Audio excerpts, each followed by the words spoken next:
Hello, good morning, नमस्कार। सभी का स्वागत है स्पिरिचुअलिटी मैटर्स अध्यात्म की मेरे इस चैनल पे। आई होप सब अच्छे से अपनी लाइफ को एंजॉय कर रहे होंगे। आपने बहुत सारे गीता सेशंस लिए हैं, उनका आनंद लिया होगा।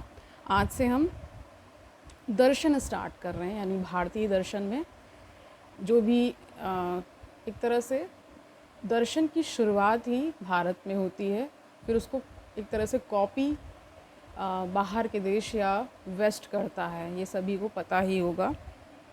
तो आज हम गीता का दर्शन लेने वाले हैं, ठीक है।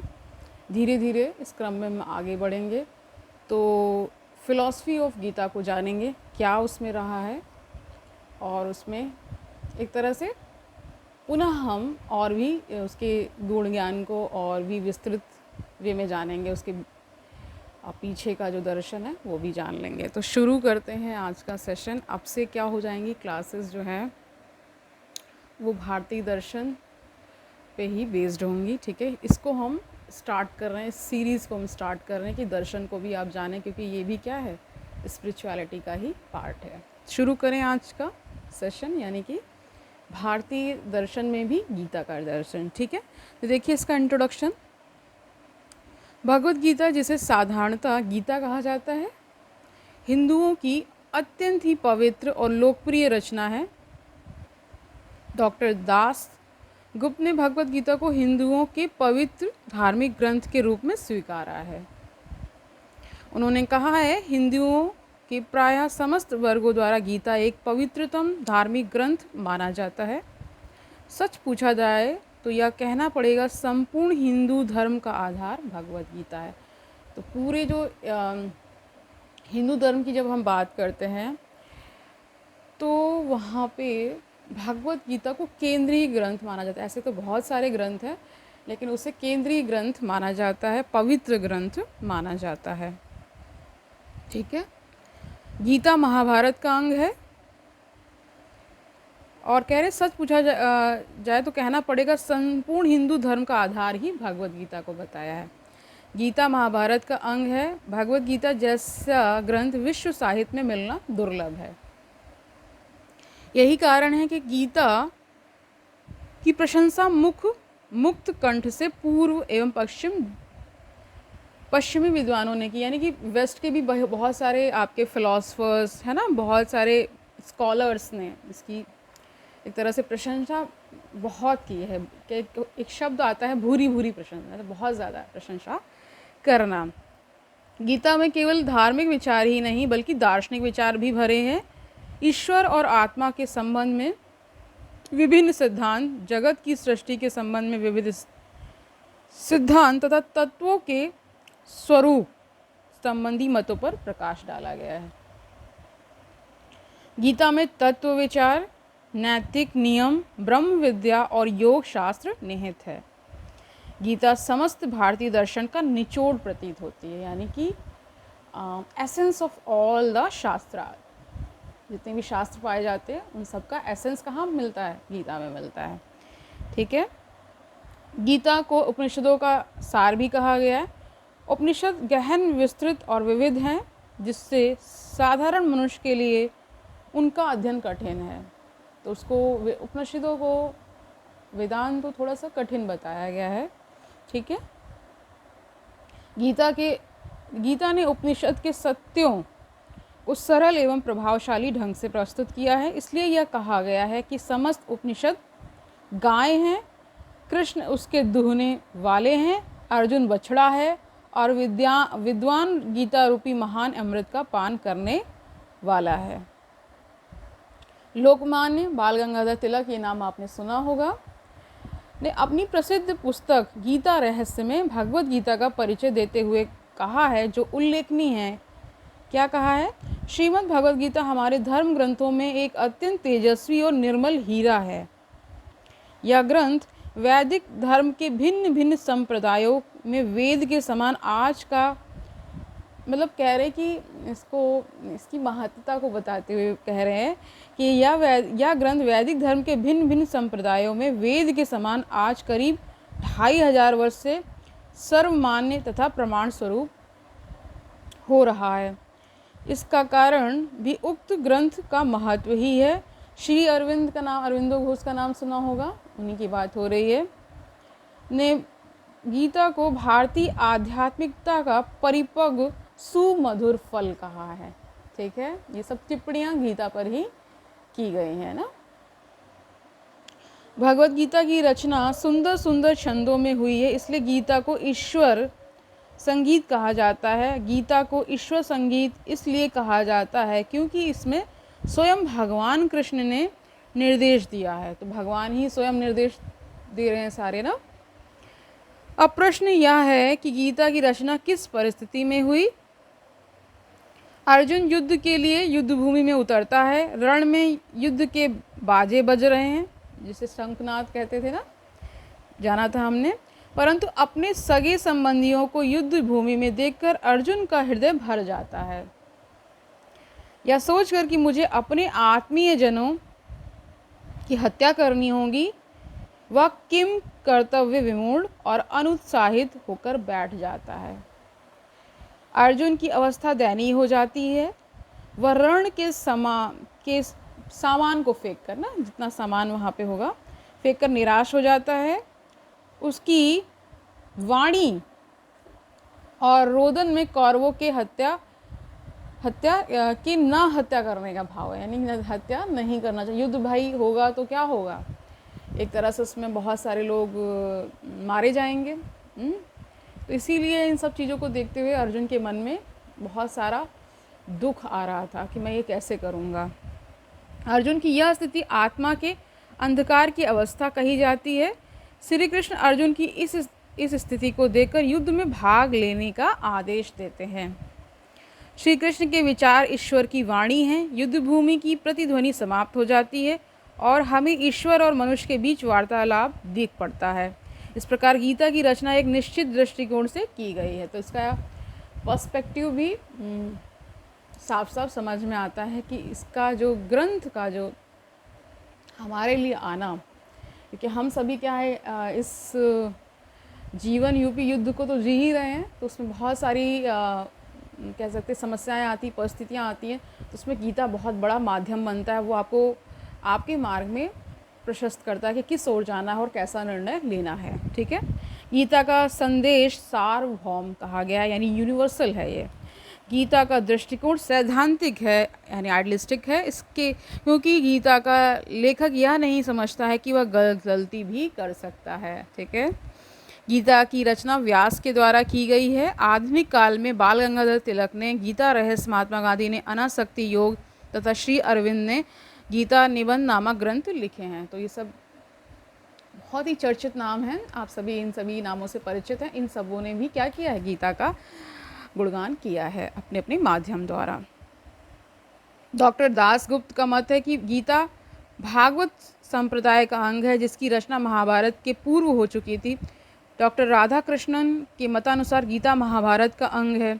गीता के वचनों में दार्शनिक सिद्धांतों का उल्लेख है। कुछ सिद्धांत इस प्रकार हैं कि उनमें संगति पाना कठिन है। इसका कारण यह है कि गीता का व्यवहारिक पक्ष प्रधान है, यानी प्रैक्टिकल एस्पेक्ट भी उसका हमें मिलता है। दार्शनिक विचारों का उल्लेख व्यवहार पक्ष को सबल बनाने के लिए किया गया है।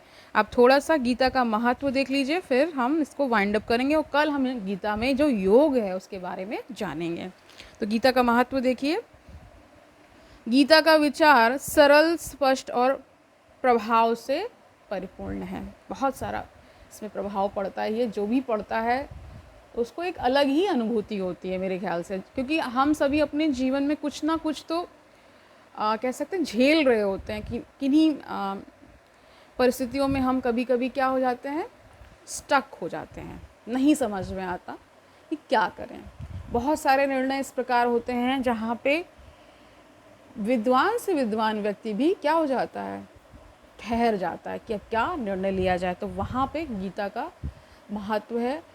जब आप इसको पढ़ते हैं, इस ग्रंथ को पढ़ते हैं, तो आपके अंदर नवीन संचार होता है।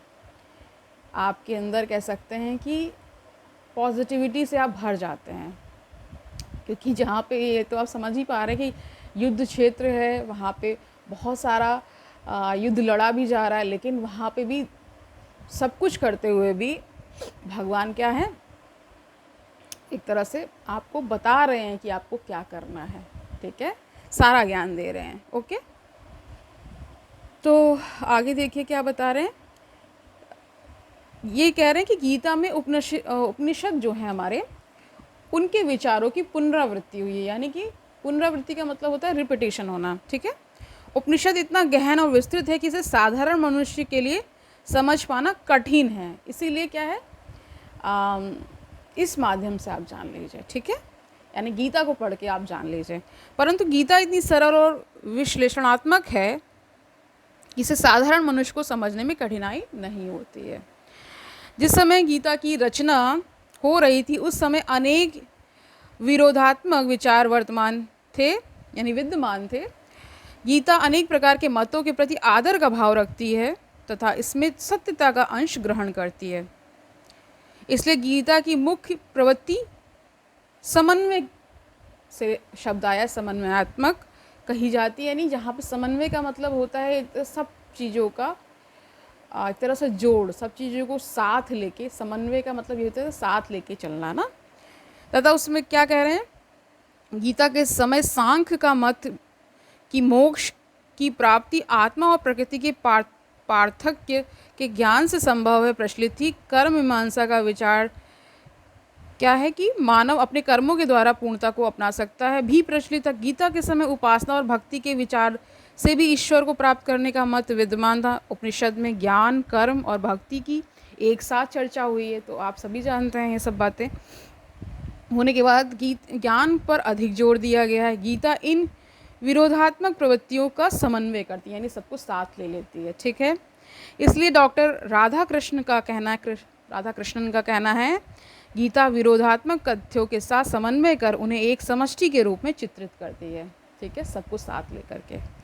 गीता विरोधात्मक प्रवृत्तियों को समन्वय करने में कहाँ तक सफल है, यह प्रश्न विवादग्रस्त है। तो कई लोगों का अनेक अनेक मत हो जाता है, एक ही विषय पे बहुत सारे विचार आ जाते हैं, जो आपको ठीक लगे उसको आप पालन करिए, ठीक है। वर्तमान युग में गीता का अत्यधिक महत्व है। आज के मानव के सामने अनेक समस्याएं हैं, इन समस्याओं का निराकरण गीता के अध्ययन से प्राप्त हो सकता है, वही जो मैंने पहले बताया। अतः आधुनिक युग के मानवों को गीता से प्रेरणा लेनी चाहिए। श्री अरविंद ने गीता के उपदेश को आधुनिक युग के लिए अनुकरणीय कहा है। ये अनुकरणीय का मतलब होता है इसका पालन करें आप, ठीक है, बिना कुछ किसी शंका के, बिना किसी शंका के आराम से आप इसे फॉलो कर सकते हैं। नियमित रूप से इसका पाठ कर सकते हैं। स्वाध्याय का कह सकते हैं, स्वाध्याय में आप इसको इंक्लूड करिए, आपको निश्चित ही कुछ ना कुछ परिवर्तन अपने अंदर दिखेगा। इन्हें धारण करना वांछनीय है, यानी इसे धारण करना, यहाँ पे जो सूत्र श्लोक जो भी दिए गए हैं, श्लोक के माध्यम से जो भी कहा गया, जो भी ज्ञान दिया गया, उसको फॉलो करिए, उसे अपने जीवन में उतारिए। उन्होंने कहा है मानव श्रम, जीवन और कर्म की महिमा, है ना, का उपदेश अपनी अधिकार वाणी से देकर सच्चे आध्यात्म का सनातन संदेश गीता दे रही है, जो कि आधुनिक काल के ध्येयवाद के लिए आवश्यक है, ठीक है। गीता का मुख्य उपदेशक लोक कल्याण है, इसमें लोक कल्याण छिपा हुआ है। आज के युग में जब मानव स्वार्थ की भावना से प्रभावित रहकर निजी लाभ के संबंध में सोचता है, गीता मानव को परार्थ, यानी दूसरे का, यानी परोपकार करने का ना, परार्थ भावना का विकास करने में सफल हो सकती है। पाश्चात्य विद्वान विलियम वॉन हम्बोल्ट ने गीता को किसी ज्ञात भाषा में उपस्थित गीतों में संभवतः सबसे अधिक सुंदर और एकमात्र दार्शनिक गीत कहा है। महात्मा गांधी ने गीता की सराहना करते हुए कहा है कि जिस प्रकार हमारी पत्नी विश्व में सबसे सुंदर स्त्री हमारे लिए है, उसी प्रकार गीता के उपदेश सभी उपदेशों में श्रेष्ठ है। जैसे सब कोई अपनी पत्नी को ही सबसे सुंदर मानते हैं पूरे विश्व में, क्योंकि वो हमारे लिए है ना, ऐसे गीता के लिए कहा गया है। गांधी जी ने गीता की प्रेरणा कह रहे हैं, गांधी जी ने गीता को प्रेरणा का स्रोत कहा है, यानी इंस्पिरेशन भी यहीं से मिल रही है सारी की सारी। गीता का मुख्य उपदेश कर्म योग है। अतः मानव क्या कह रहे हैं कि अतः गीता मानव को संसार का मार्गदर्शन कर सकती है। आज का मानव भी अर्जुन की तरह एकांगी है, उसे विभिन्न विचारों में संतुलन लाने के लिए गीता का अध्ययन परम आवश्यक है। यानी इसका अध्ययन करेंगे तो आपके अंदर एक बैलेंस आएगा, संतुलन आएगा। ठीक है। गीता में ईश्वरवाद की पूर्ण रूप से चर्चा की गई है। गीता का ईश्वर सगुण, व्यक्तित्वपूर्ण और उपासना का विषय है। यद्यपि गीता में निर्गुण ईश्वर की ओर संकेत है, फिर भी गीता का मुख्य आधार ईश्वरवाद है। तो आज के लिए इतना ही रख रहे हैं। ठीक है। हम क्या स्टडी कर रहे हैं? इंडियन फिलॉसफी यानी भारतीय दर्शन स्टडी कर रहे हैं। आज से हमने उसकी शुरुआत कर दी है। उसमें भी हम सबसे पहले गीता का दर्शन ही ले रहे हैं। क्यों ले रहे हैं? क्योंकि अभी अभी कल हमने गीता को पूरी तरीके से पढ़ लिया है, उसके ज्ञान को जान लिया है, तो अब उसके दर्शन के बारे में भी जानना आवश्यक है। तो ठीक है, तो कल हम क्या लेने वाले हैं? गीता में जो योग विषय है उसके बारे में जानेंगे। इसी क्रम को हम आगे बढ़ाएंगे और निरंतर नया नया ज्ञान, नई नई प्रेरणाएं लेते रहेंगे। ठीक है। तो कल मिलते हैं। तब तक आनंद से रहिए, सुखपूर्वक अपना जीवन व्यतीत करिए, दूसरों को सुखी करिए। और अब क्या पढ़ना है आपको? इंडियन फिलॉसफी पढ़ेंगे, भारतीय दर्शन, उसमें भी गीता का दर्शन पढ़ रहे हैं। तो इस पर थोड़ा सा नेट पे सर्च कर सकते हैं तो करिए, नहीं वरना तो यहाँ पे सेशंस दिए ही जा रहे हैं। ठीक है। कल मिलते हैं। तब तक के लिए हरिओम तत्सत।